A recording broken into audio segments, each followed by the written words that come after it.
Aloha, what's up everyone, and welcome to another episode of Omens. The world is quickly changing. Things are changing in the world around us, and I'm one of the watchers. I'm one of the people that watch the world and pay attention to the signs and the omens and the anomalies, the strange things that are happening around the world that give us clues as to how close the apocalypse is. People always ask me, when's the apocalypse going to happen? And I always tell people that nobody knows when the apocalypse is going to happen. No one knows what year it's going to happen. But what we can do is we can keep our eyes on Mother Nature to see when she's going to give birth, just like we would with a woman who is pregnant. We watch her signs. We watch the omens to see how close it's getting. And if we take a look around the world right now, we can see it's getting close. Larissa Knipe, thanks for letting me know the sound's good. Thanks for all the people who've been sharing. I'm going to give some shout outs at the end of the show to all the people who've been sharing. I really appreciate it. Let's go ahead and jump right into some of the current events that are happening right now around the world and check out some of these omens. Let's see, we'll start here. What's up to everybody in the chat behind me? Good to see you guys. All right, sweet. Now, this first one is, this one says they're not going to live normally. A devastating disease has surged in California. Now, I've read through this article already, so I'll tell you exactly what it's about. Fungus, basically. Funguses are on the rise. Fungi is on the rise in California, and it's becoming airborne, and people are inhaling it, and they're becoming sick at unprecedented rates. This particular quote says, when children get this kind of very severe disease, it's called valley fever, it's devastating, explaining that an infection can disseminate and spread to the bone in children, requiring chronic treatments. They're not going to live normally. And this is a rise in the fungus in the world. Now, the conditions are going to change drastically in this world after the apocalypse because everything will be shaken, liquefaction will occur, the world will become very swampy and muddy, and there will be a lot of death and decay, which fungus thrives off of. So there will be a lot of fungus rising in the world to come, and with an introduction of gigantism into the world because of less pressure in the atmosphere and more oxygen in the air, all of those funguses and plants and animals and everything will start to grow to gigantic sizes once again. Literally is the backstory and the lore of the Super Mario Brothers video game. This next one says, you can't see it. You can't see it. But a rare black moon is due this week. Here's how it happens. So what is a rare black moon? They've got all these different names for different moons all the time. We didn't really have those when I was a kid. It says, new moons happen when the moon is between the Earth and the sun. Its illuminated side faces away from the Earth, which makes it invisible to us. Now, let me show you the logic behind this, okay?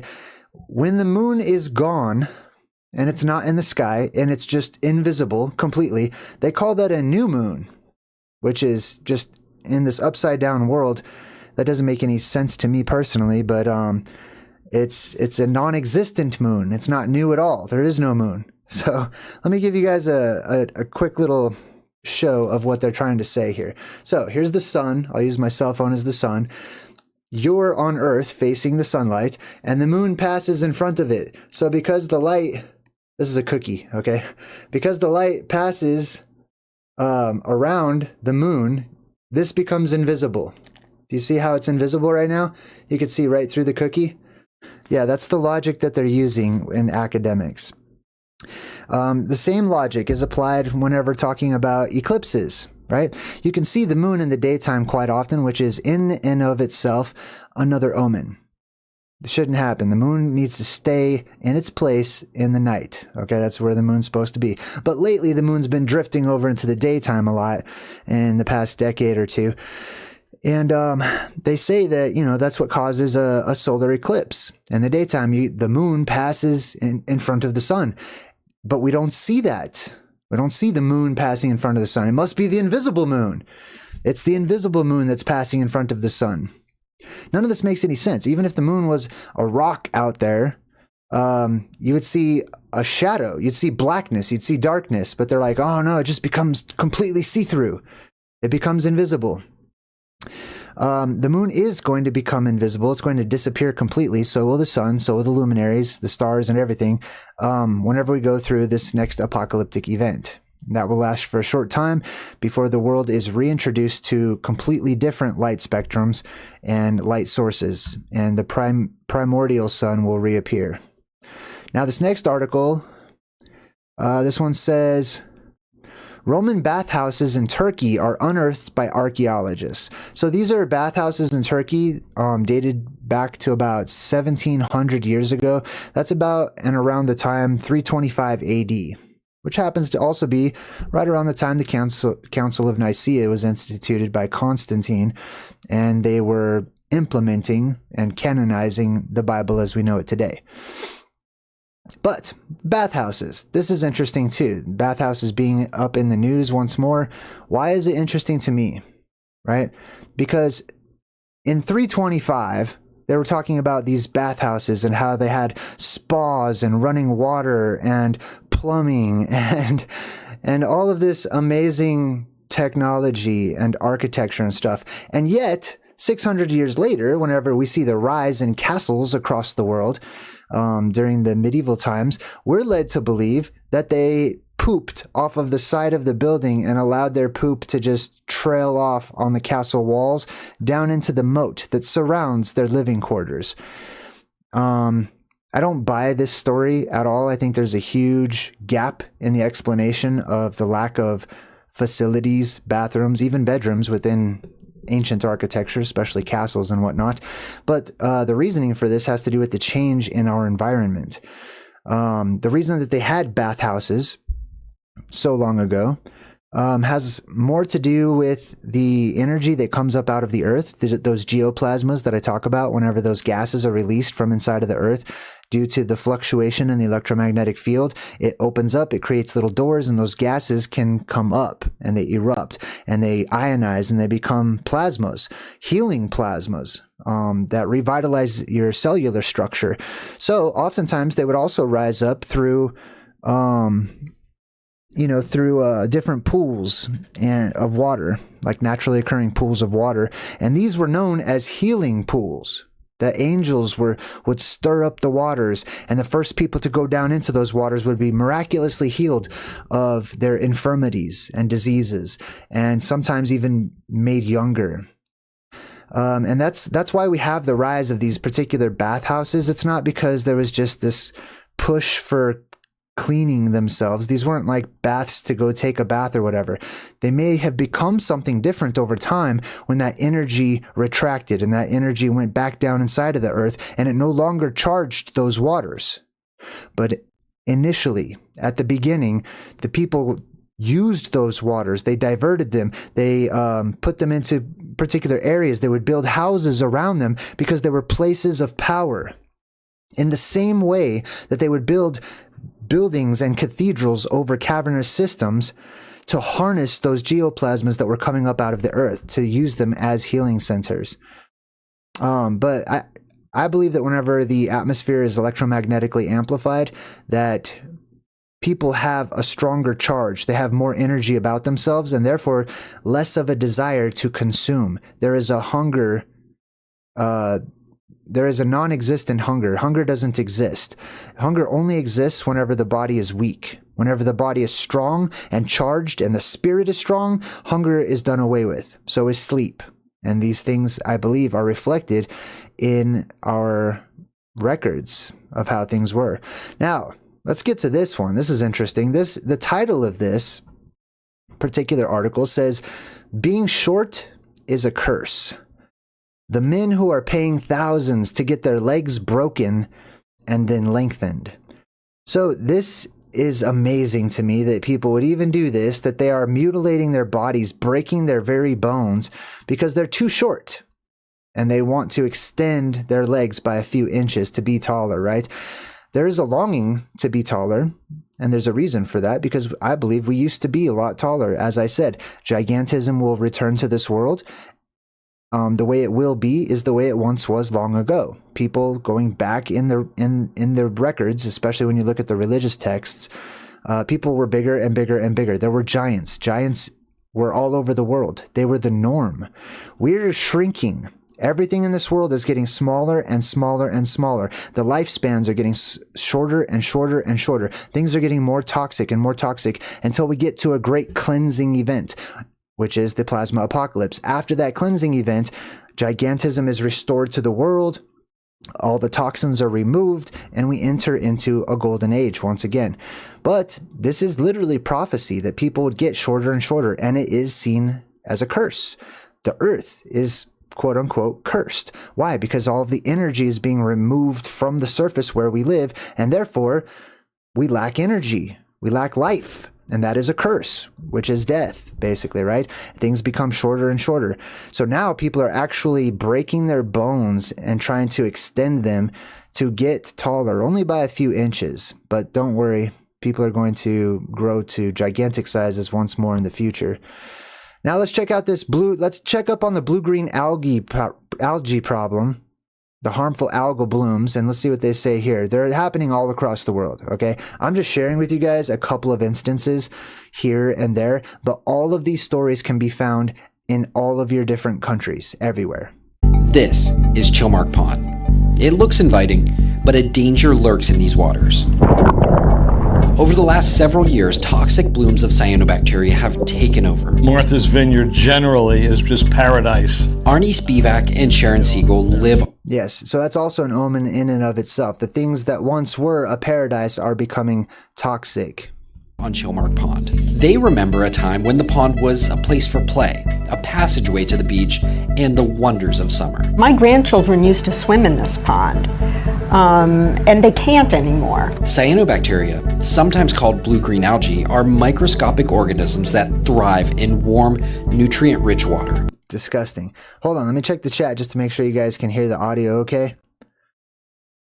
B.A. Anderson is in the chat and has a question. Go ahead and shoot your question. Kimberly F is on top of it helping out. It's good to see. All right, cool. I'm going to assume that you guys can actually hear the audio on the video, so I'm going to let it play for a bit longer.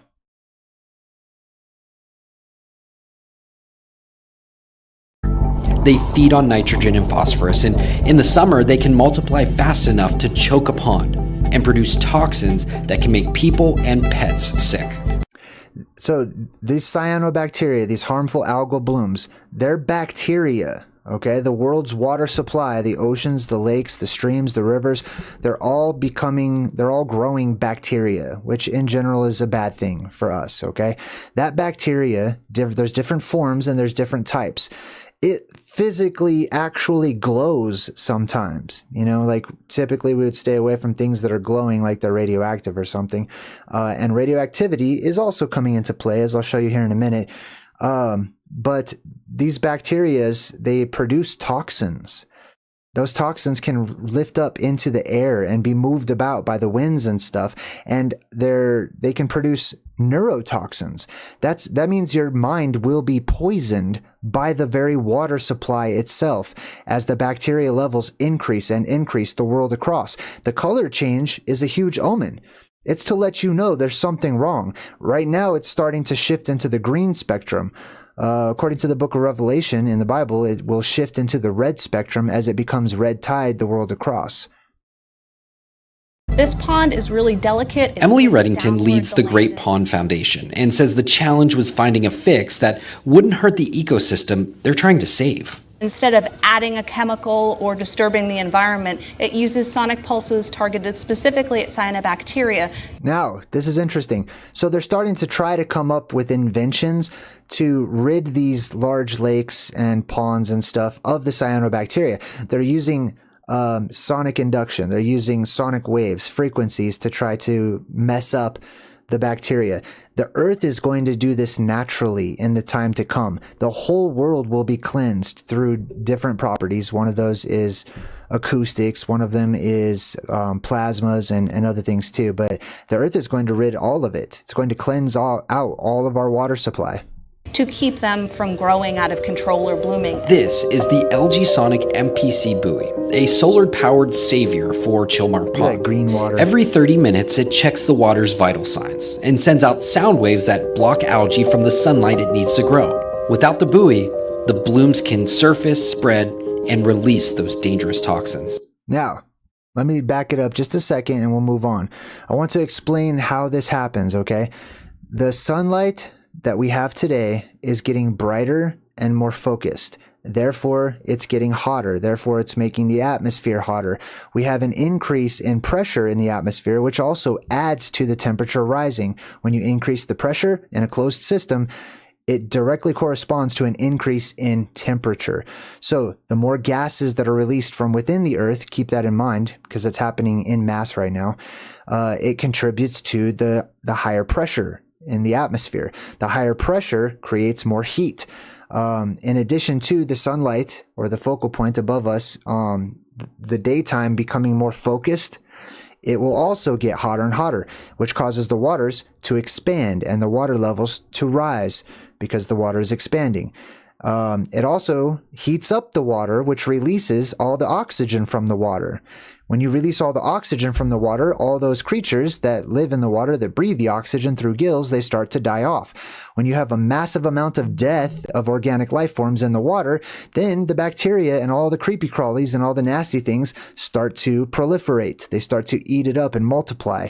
And then you'll have other creatures, as I'm going to show you here in a minute, that will start to multiply as well because they feed off of those plankton and bacterias and stuff like that.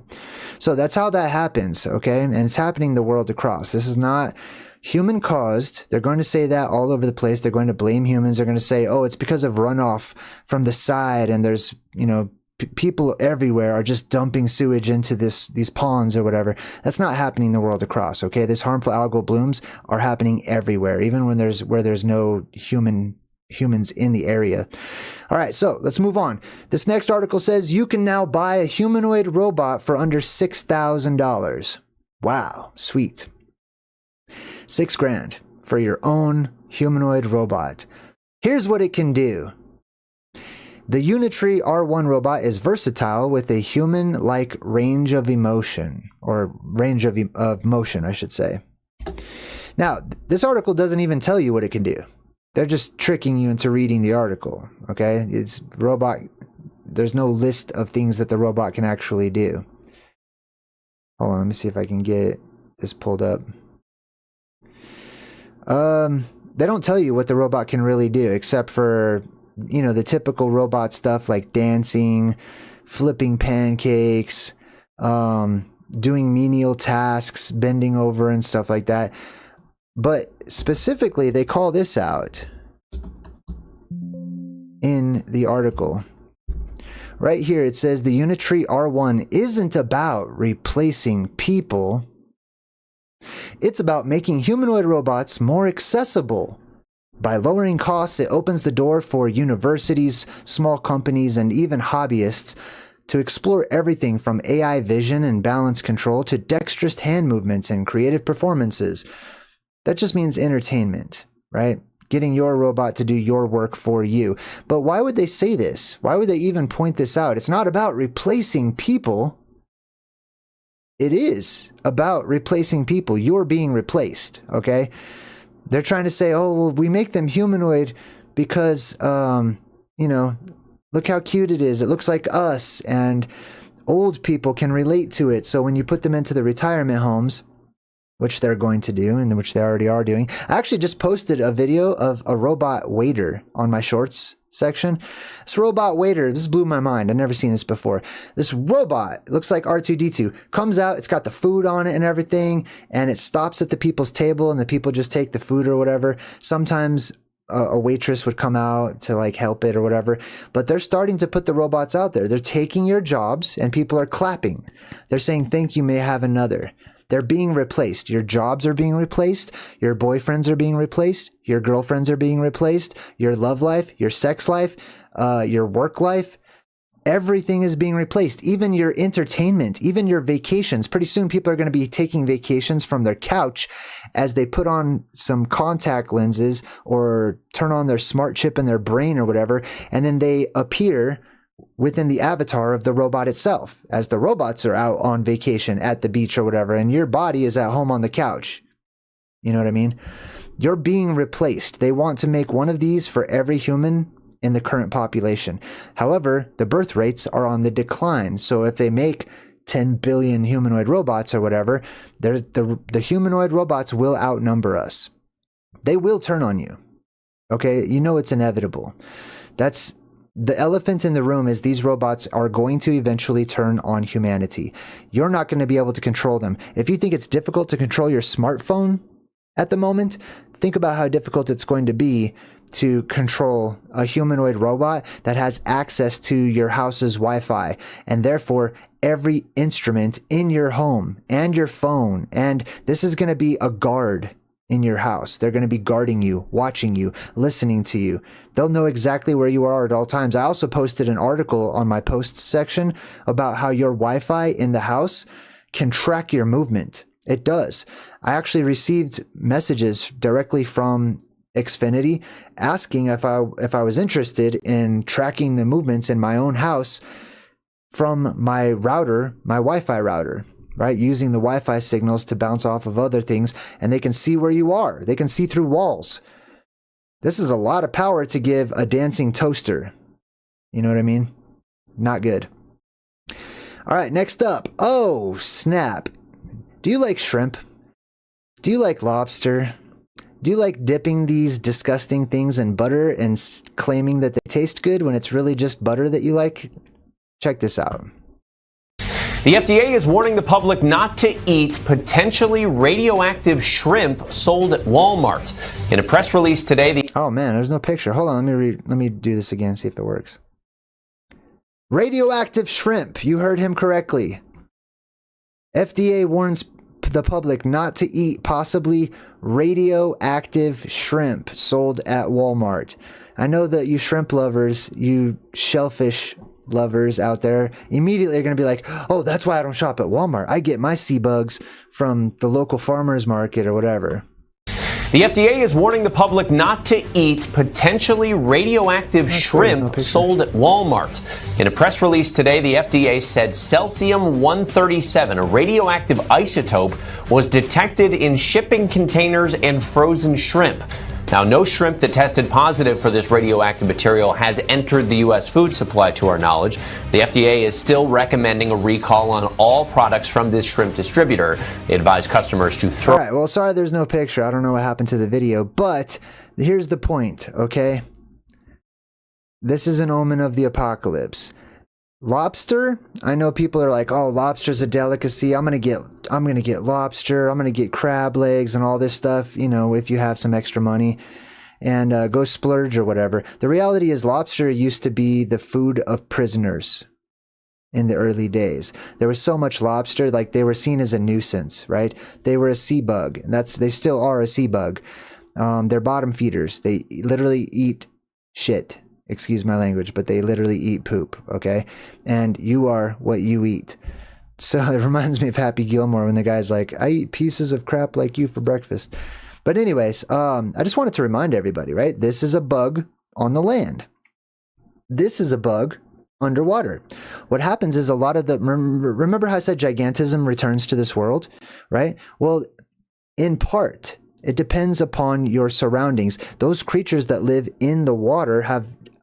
they adapt to different buoyancy levels and different pressure levels. So they remain gigantic. The bugs that crawled into the water or adapted and live in the water stayed there, and they continue to grow to gigantic sizes. If you're eating shrimp, lobster, clams, crabs, oysters, you're eating insects, period. You're eating bugs.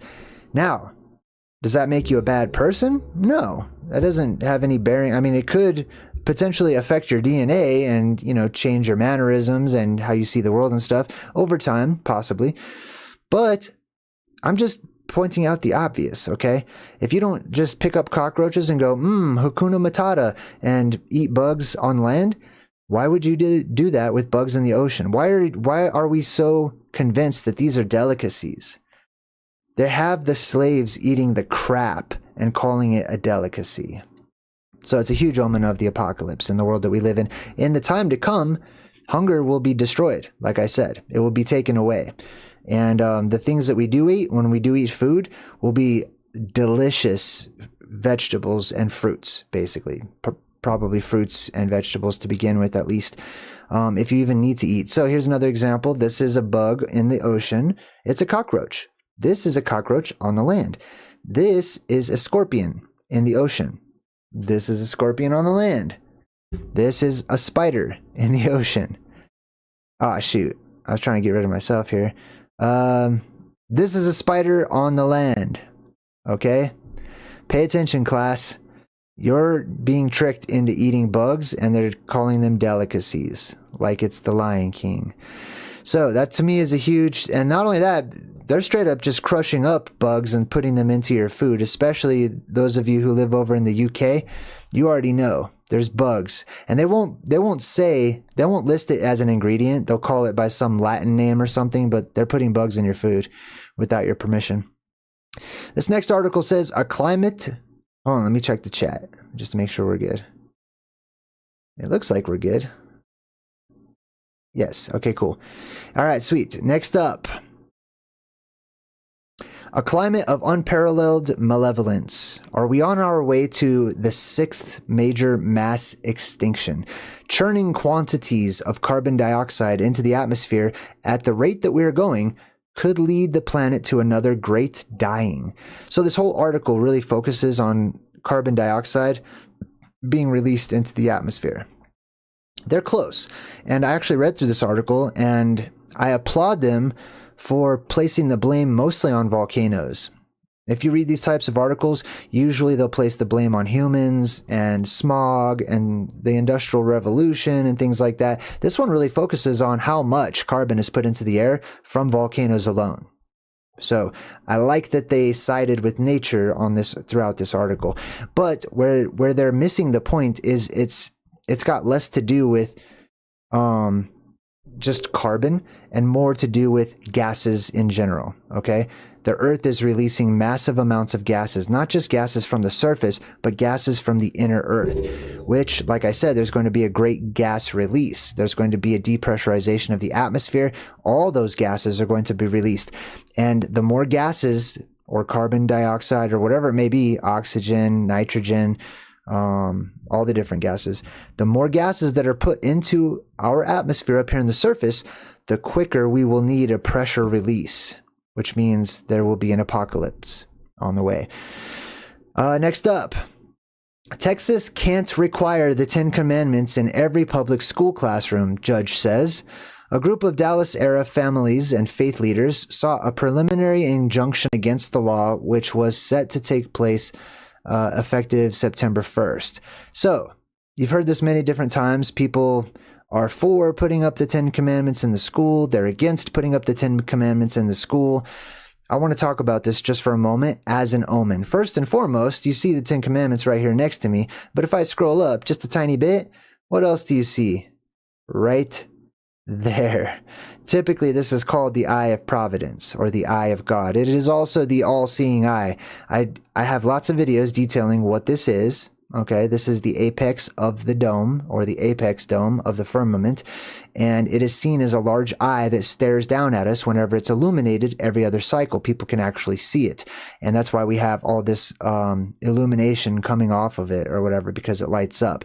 It is one of the primordial suns, and it is representative of evil because of the charge that descends from the cosmos as opposed to the charge that is released from Mother Earth that comes up out of the earth. But the 10 Commandments, I want to talk about this. Rules, laws. What is the point of this, right? People are like, people who are for this are like, it's the laws of God. We need this. We really, they see it as such a beautiful thing. When in reality, even the Bible says that the laws are for evil people. Okay, I just want to make that very clear and abundant. So, in this evil age we live in, even the people who perceive themselves as righteous, like mainstream Christianity and stuff, who are really pushing to put this in classrooms and stuff, they're not recognizing a simple fact, a simple truth, which is these are created when there's an abundance of evil people who need to be told what you're doing is wrong. Here's the right way to live. Good people do not need commandments. We don't need laws. We don't need instructions and guidelines because we have a law in and of ourselves. That law is written upon our very soul. It is a part of who we are. We are that law. We abide by that just by simply living. So I just wanted to point that out, okay? Now, as far as the 10 Commandments go, I thought we could use a refresher. Because nobody knows what the 10 Commandments are anymore these days. People used to know. But as we get closer and closer to the apocalypse, people forget these good instructions as they completely disregard them and throw them to the wayside. So here are the 10 Commandments. So this is just a refresher for some of you. Maybe you're not a Christian. That's fine. Maybe you have a different religion. But it's good to learn what other people believe in and see and what they're even talking about when it's brought up. So here it is. And God spoke all of these words. I am the Lord your God who brought you out of the land of Egypt, out of the house of slavery. Now, within Judaism, that's actually the first commandment. To know who God is, to know who is speaking. And if you watched my video about Enki, you will already be clued into why this word right here is capitalized and what it really means. I'll cut right to the chase. It is, this is the word Yahuwah, which means I am, but then immediately after that, it says Enki on the original tablets, okay, if you look it up. People will say, no, it's Anoki, and it means I am, and therefore it's redundant, I am. It doesn't make sense, really. But I'm just telling you right now, that's my research, okay?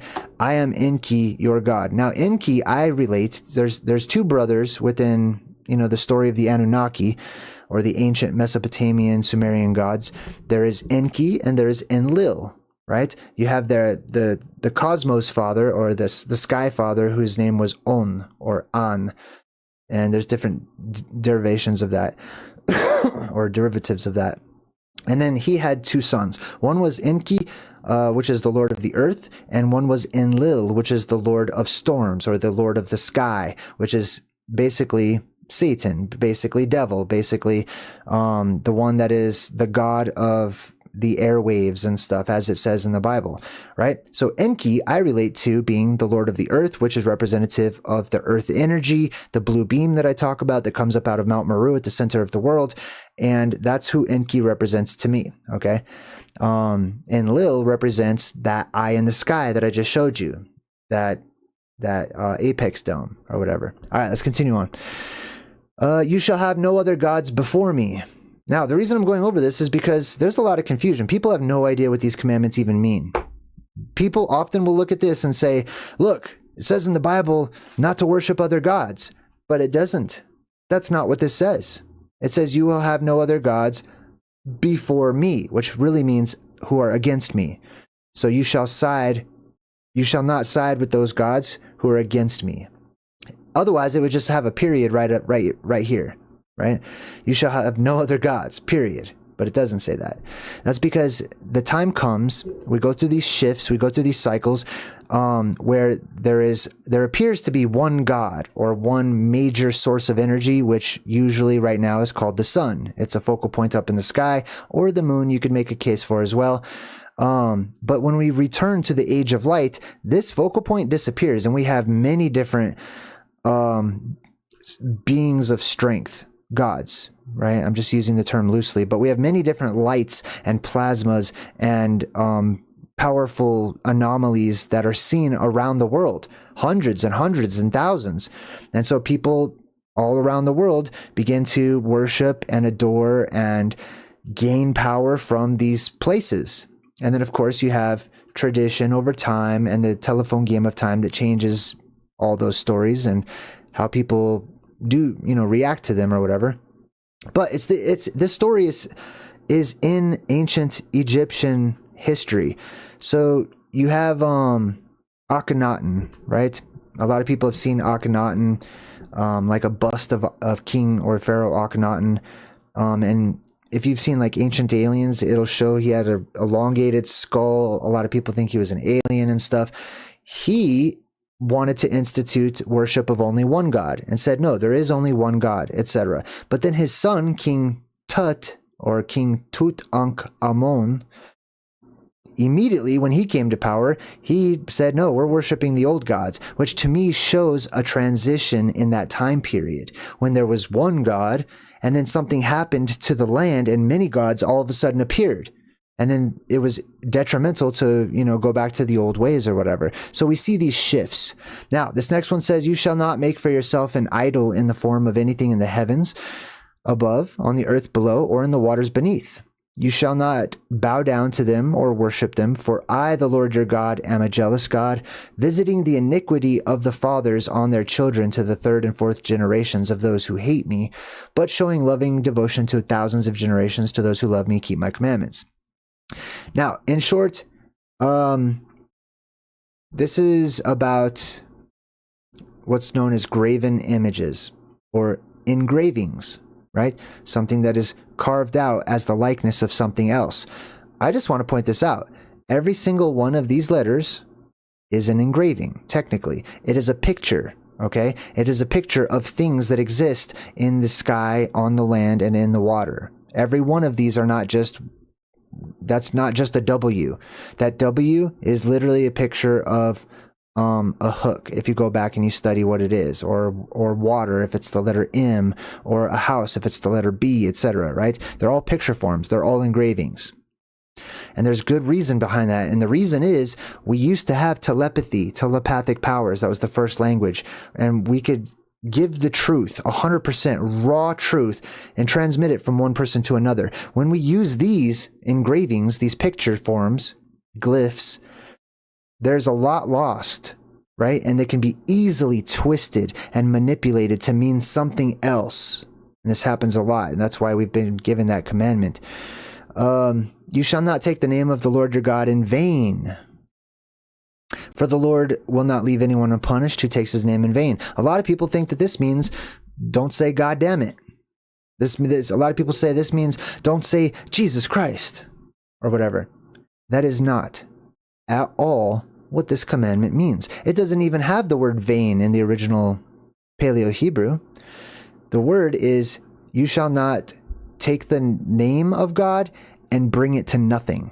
That's literally the translation. Not to use it selfishly, however you want to, because it's such a holy name and you can only use it out of a reverence once a year in the tabernacle or something. It means do not forget the name of the person who is speaking right now. It's been removed. And literally, because this should be the name right here, it's literally breaking the commandment that is written in this example, okay? It means don't forget the name of God. That's all it means. Remember the Sabbath day, keeping it holy. Do your work for 6 days, but on the seventh day it is a Sabbath, which literally means the seventh, to God. So you must not do any work on that. Now that's an omen too, because we go through these periods, these cycles that are longer days. Okay, we have days today where the sun comes out, that's daytime. The moon comes out sometimes, that's nighttime, and that's a day. But we have longer days and longer nights. We have the age of light, which we're not in right now. That is the grand day of our world up here on the surface. We have the dark time whenever we have night lights that circle around above us that we call the sun and the moon. That's our night time. That's whenever we are in the dark and people, lose their intelligence and their spirits and their morality and all of these things drop. We see a drop and a decrease in everything during the night. But the day is soon to come. All right, next up, let's see. What else we got here? Honor your father and your mother so that your days may be long in the land that your Lord God is giving to you. Now, what land is that? That's interesting. That's the promised land. Many people would say, oh, that's modern day Israel. No. This is a land that is going to be given to you, not to the Jews, not to anything else. This is Hyperborea. This is the Garden of Eden. This is Atlantis that will reemerge, and it will be given to those who have a vibration where they can get into that land, which is a good vibration. You shall not murder. I like how it says murder instead of kill. Sometimes it says kill, but it's really murder is the literal, just to kill something out of malice, just out of hatred. You know what I mean? Not for any purpose, not for any reason. You shall not commit adultery.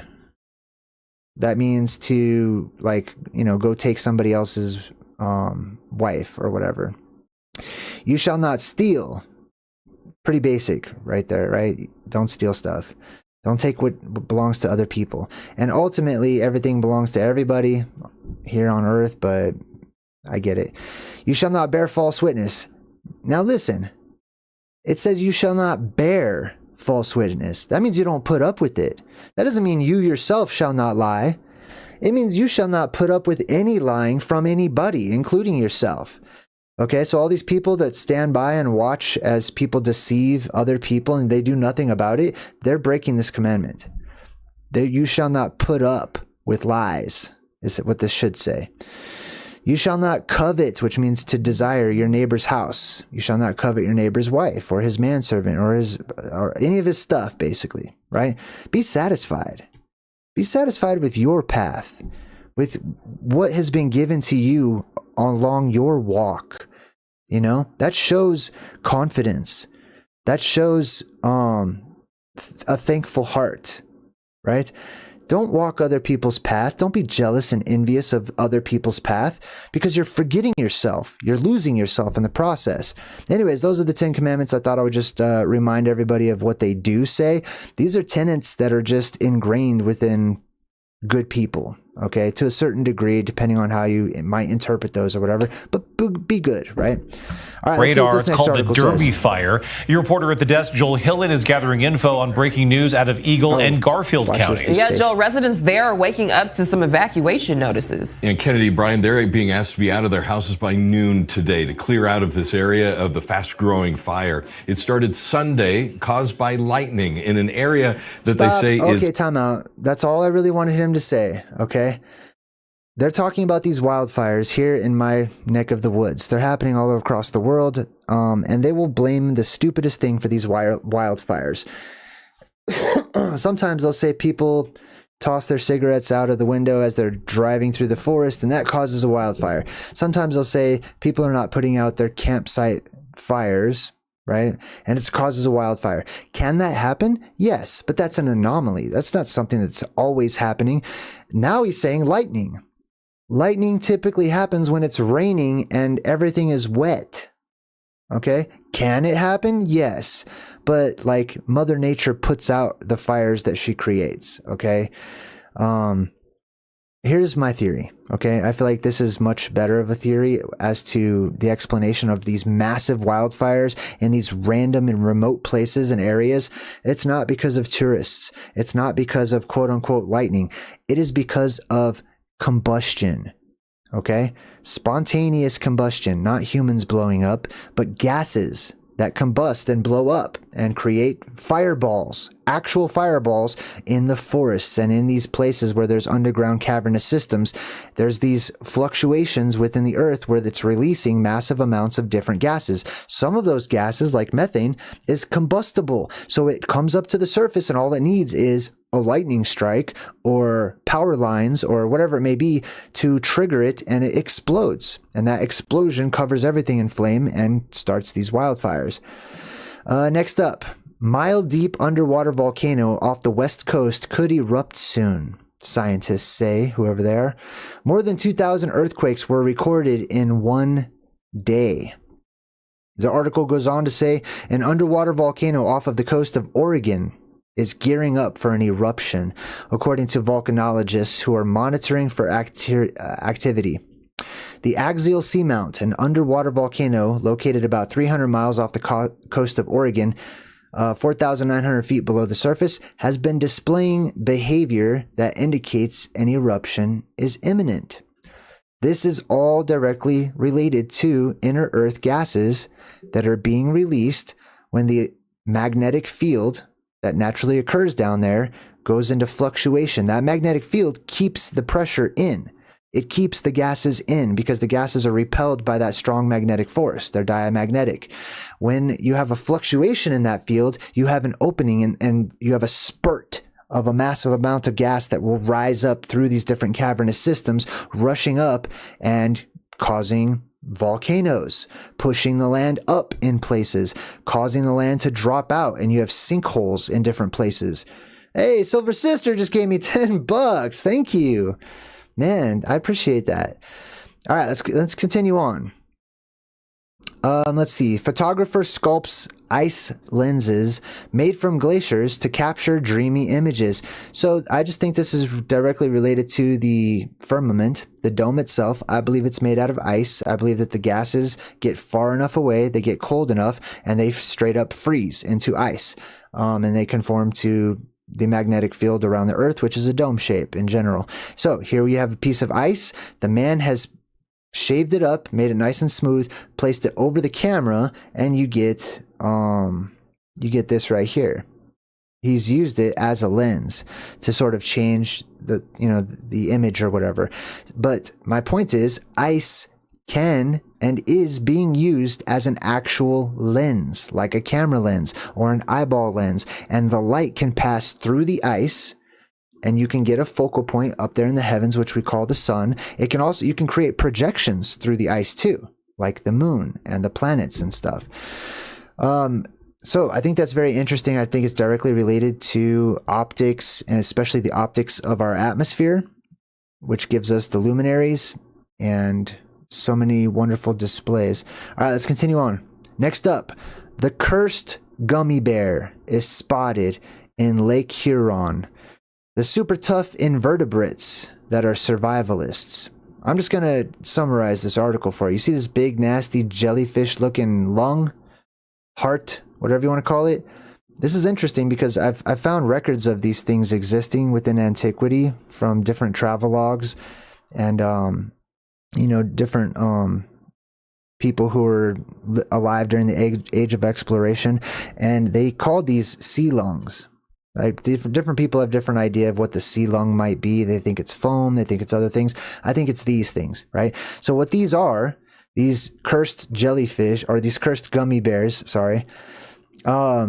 is they eat disgusting things that are growing in the water. Here's another reference to the word blob, by the way, right?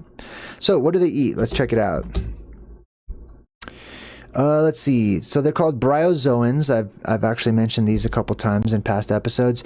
They use a unique feeding structure called an iophore to eat small creatures. What small creatures? Bacteria. So check this out. When you have a rise in bacteria, which is bad in the oceans across the world, you start having a rise in the creatures that eat those bacteria. Too many of them. Actually, you'll start seeing these little blobs all over the place if it continues, right? So that's an omen to watch out for as well. Let's listen to this next, let's check out this next article here. Oh, I don't know if I'll be able to see it. It looks like it might block me. It's about a fireball that streaked across the sky. As you can see it, you can kind of see it a little bit down there at the bottom.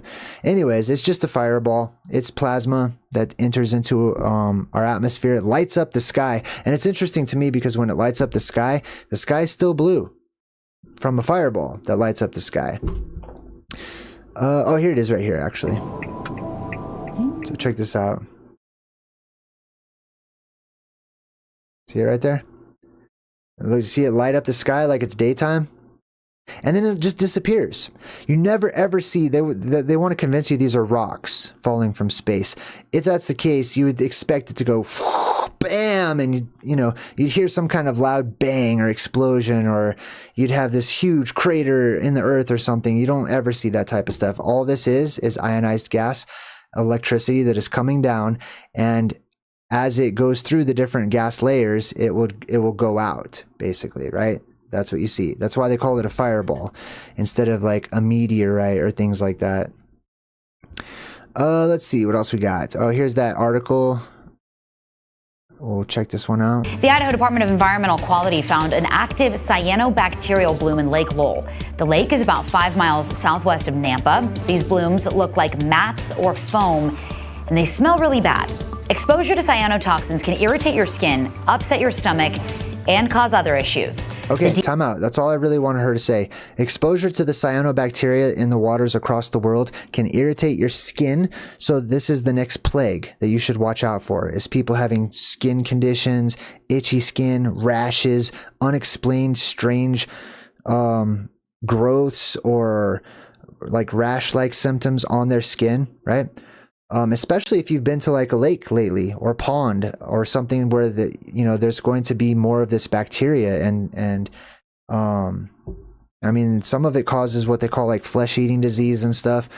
But it can also, she said it can do other things. The big other things, the elephant in the room that she's not saying, is neurotoxins. It can get into your brain. It can make people frustrated and angry and upset easily and easy to anger, and just it can cause them to lose their minds, basically, which is what's happening to a lot of animals in the ocean right now too.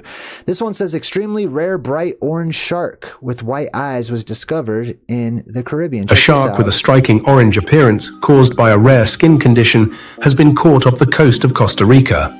The shark was captured on a sport fishing trip near Tortuguero National Park at a depth of 37 meters. Researchers believe the unusual appearance was caused by xanthism, also known as xanthochromosm, a pigmentation condition that creates excessive yellow or golden colors in the animal's skin. All right, cool. To me, this is a huge omen of the apocalypse. Little glimpses of the things that are on their way. One of those things is that the colors of creatures here on the surface is going to change as they adapt to new lights in the world around us. Like, we're not going to have the same focal point, the same sunlight or whatever. We'll have primordial lights, okay, that we used to have in the ancient times. For example, the apex dome is one of those lights giving off a red glow. So a red light from the sky. You'll have the blue beams the world across. The red and the blue together make purple. We'll have a purple dawn.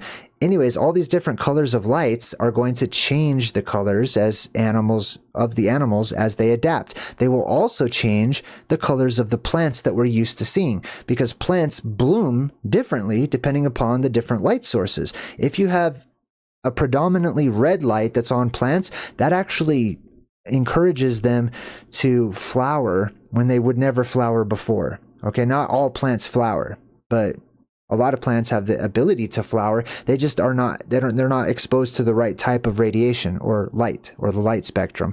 But whenever that color of the light spectrum changes, it's going to change our plant life so that our world looks like another planet. Like all the normal flowers and plants and fruits and trees and stuff, they're going to look way different as they bloom differently under different light conditions. And animals also will start changing colors. People, a lot of it has to do with the different lights in the sky and stuff. What is this?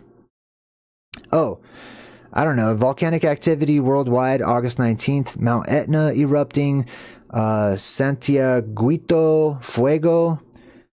Klychuvskoy. I don't know. There's a whole bunch of freaking volcanoes that are erupting right now, right? Why is that important? People will say, volcanoes are always erupting. That's been happening like that forever. Listen, there will always be naysayers. There will always be non-believers. People are always going to come to the forefront and say, it's because we have more smartphones. It's because we have better technology. We can keep track of these things. It's not happening more and more. It's not more powerful than it used to be. These are the gases erupting and coming up out of the earth in all of the different areas around the earth. Okay? And we're seeing it happen, and it is happening more often. It is more powerful of eruptions. And these are just the volcanoes, okay? There's cave systems, like I said, where the gases come up out of there. There's sinkholes and stuff the world across. The gases are being released, and that leads to a depressurization of our atmosphere, as that pressure needs to be released. It has to be. Lost for 200 million years, dozens of hidden giants emerge under the Pacific. Just the title of this alone is indicative of an omen, okay?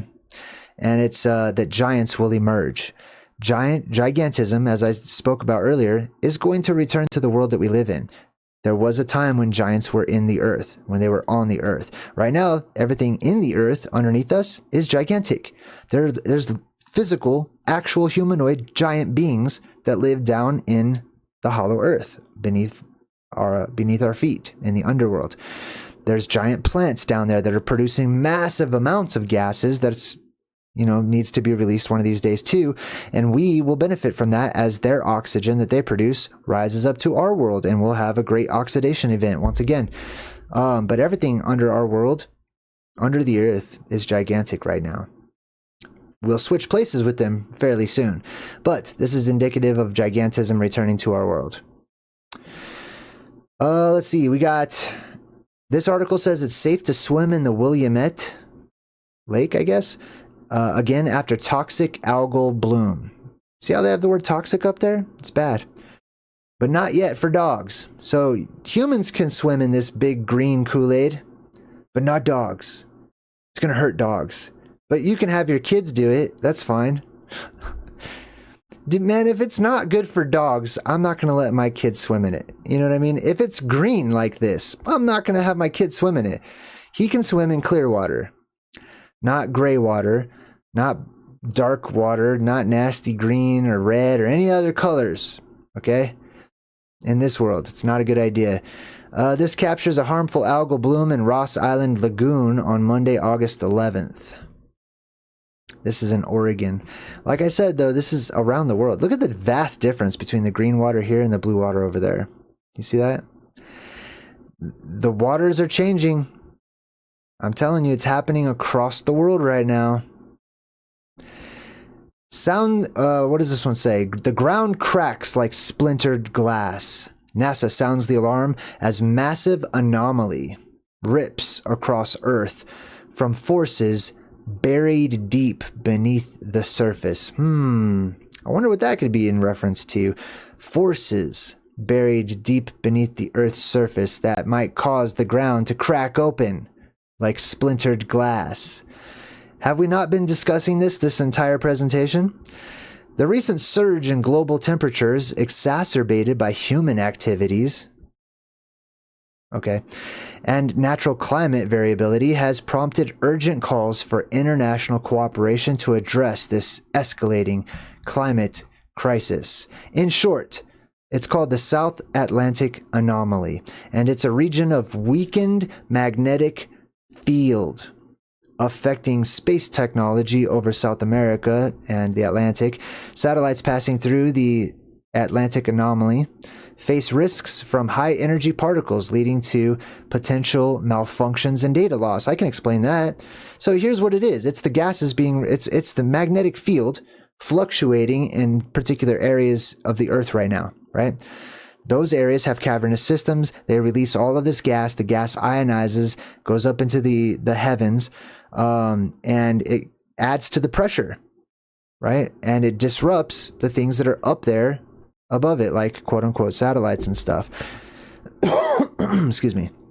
Now, the South Atlantic anomaly, which is an anomaly in the Earth's magnetic field, specifically, which is huge. It's dynamically changing. That means it's in flux, with recent data showing it drifting northwest and splitting into two lobes. So it's heading north. Nice. Just as we talked about, NASA uses satellite data to core simulations to model the magnetic field's evolution for mission planning and understanding the Earth's interior.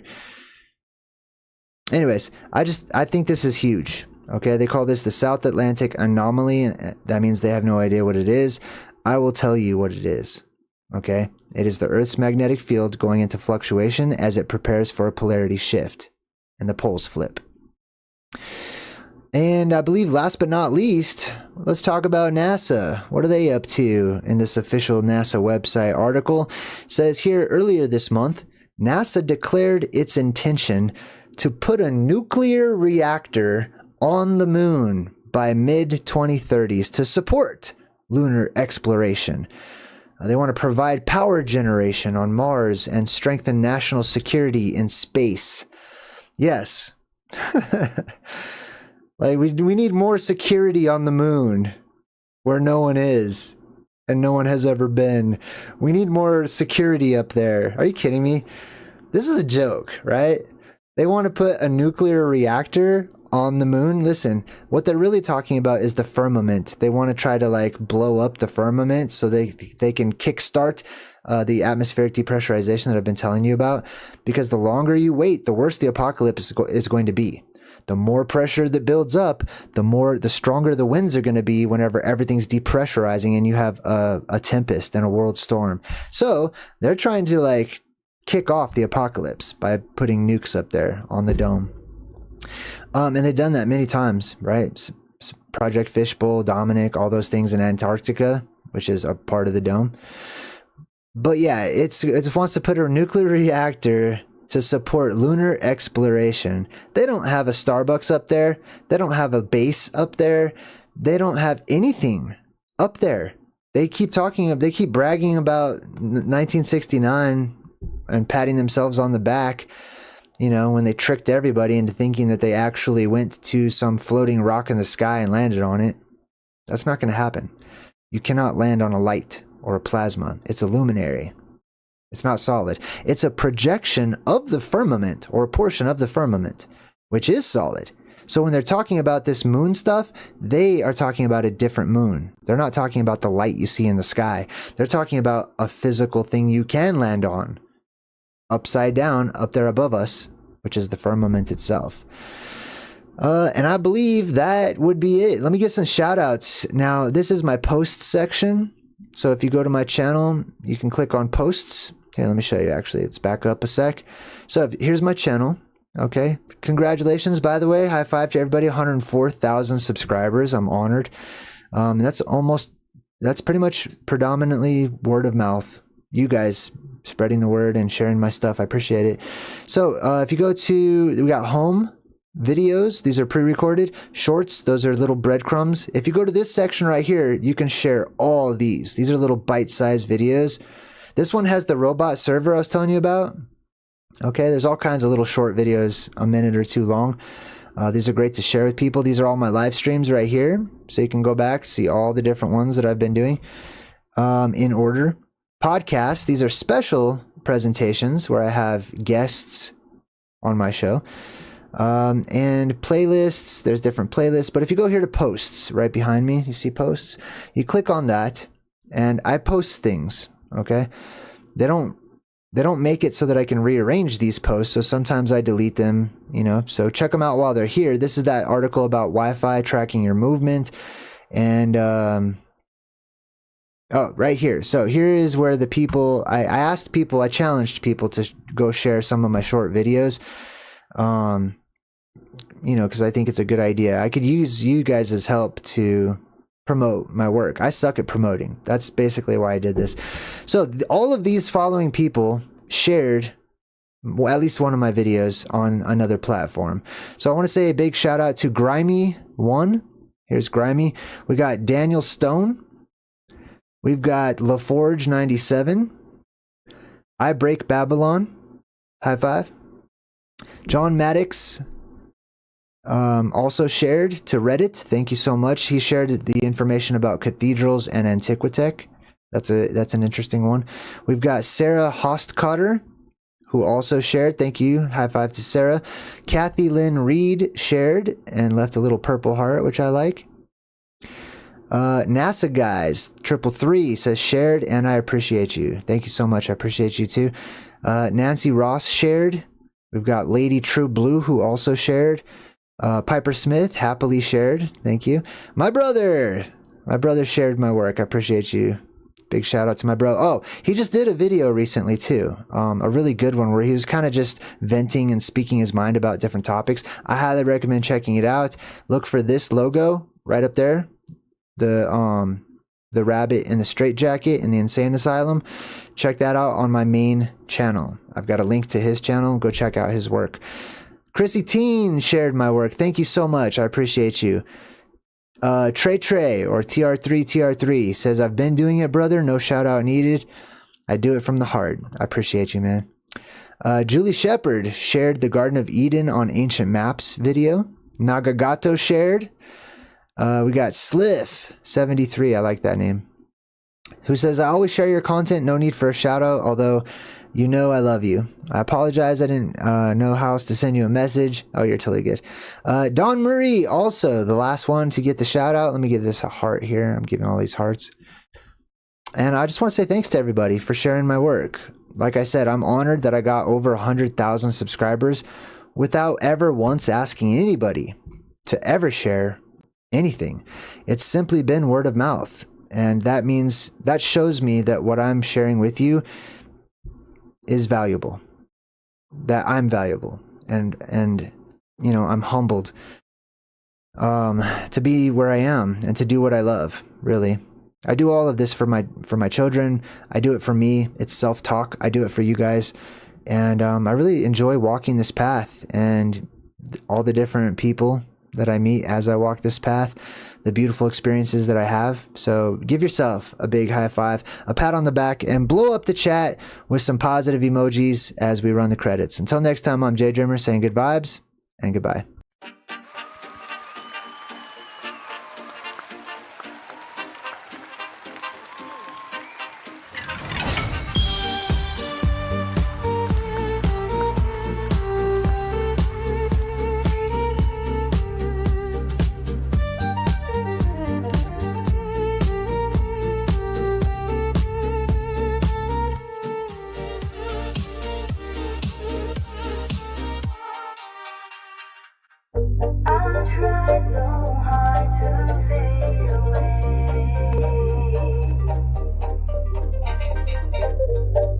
Something's forcing me to stay. It'd be easier on me if I turn away to flee. But there's something holding on in the way of being long gone. There's so many ways to escape, but I guess it's time to wake up, time to wake up. Far too many ways to escape, but I guess it's time to wake up, time to wake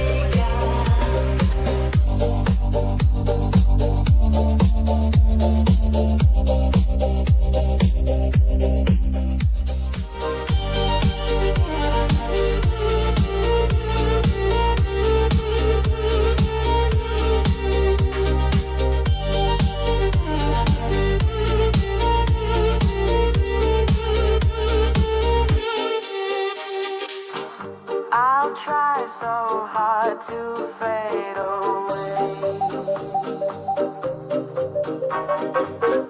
but something's forcing me to stay. It'd be easier for me if I turn away to flee. But there's something holding on in the way of being long gone. There's so many ways to escape, but I guess it's time to wake up, time to wake up. Far too many ways to escape, but I guess it's time to wake up, time to wake up. Time to wake up, time to wake up, baby. Time to wake up, time to wake up. Time to wake up, time to wake up, baby. Time to wake up.